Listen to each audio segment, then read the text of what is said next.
Hi guys and welcome to a new video. Today we are doing the Spa-Francorchamps guide in Group 1. So this time I'm using the Audi R18 and as usual I'll try to explain every corner as best as I possibly can. So guys, let's get going.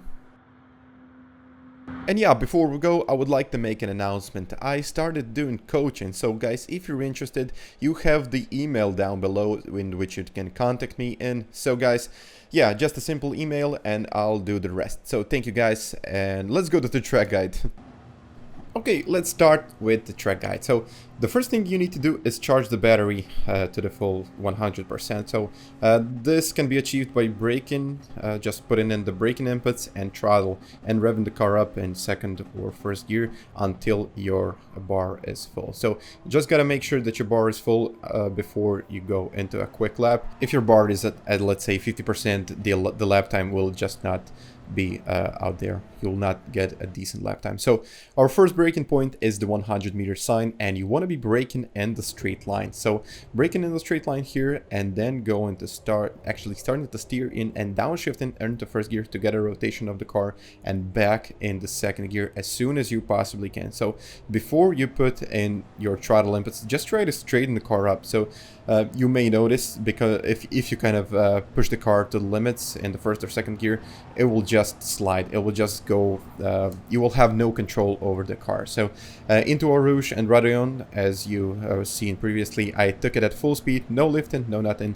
This car has a lot of traction and a lot of downforce. So again, braking at 100-meter sign and the straight line, and I like to take the advantage of the track limits here. So using the curb just to kind of get the width, the more width out of the track, and here downshifting in the second and back in the third gear. So this will help with the rotation, and it will probably get you maybe a 10th or even 2 if you do it perfectly. So here, just right to the left hand side and taking the best possible line as you kind of lift up the throttle, not too much, just a short lift, and then back on the power.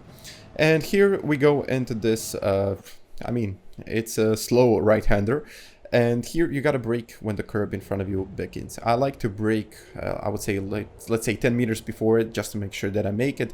And if you're doing the time trials, just go for it, nothing to lose there. In the second gear, and as soon as you feel you have the traction, go for it in the third gear. And you want to position your car to the right hand side with, actually you will see the star marks on the right hand side, and this is the point when you just tap the brakes and go clip the apex on the left hand side, and just use the whole width of the track here. Don't go too wide because it will result in a penalty. And again, into this really fast left-hander, double left-hander, I'm looking, actually this is my reference point for here in the fourth gear. Just try to clip this apex on the left hand side and use the whole width of the track here. And as soon as you clip the apex, start to put in your throttle inputs here. As you can see, I'm just using the whole width of the track here, and no lifting. I'm just using it and taking it at full speed. Just take the advantage of the track where you can.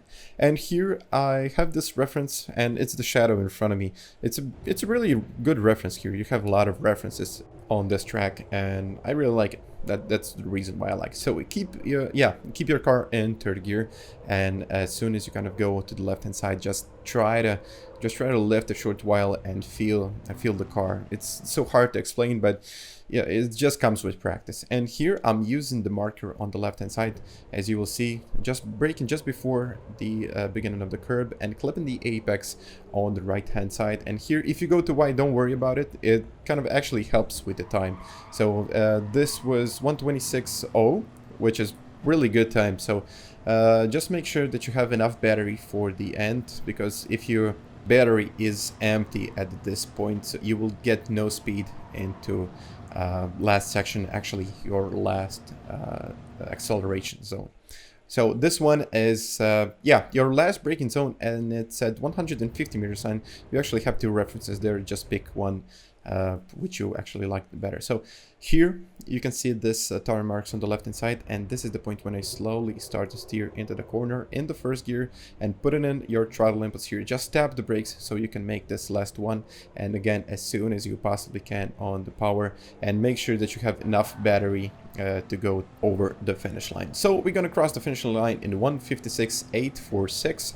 It put me to top 10. It was a pretty decent lap, and I think it can go even faster.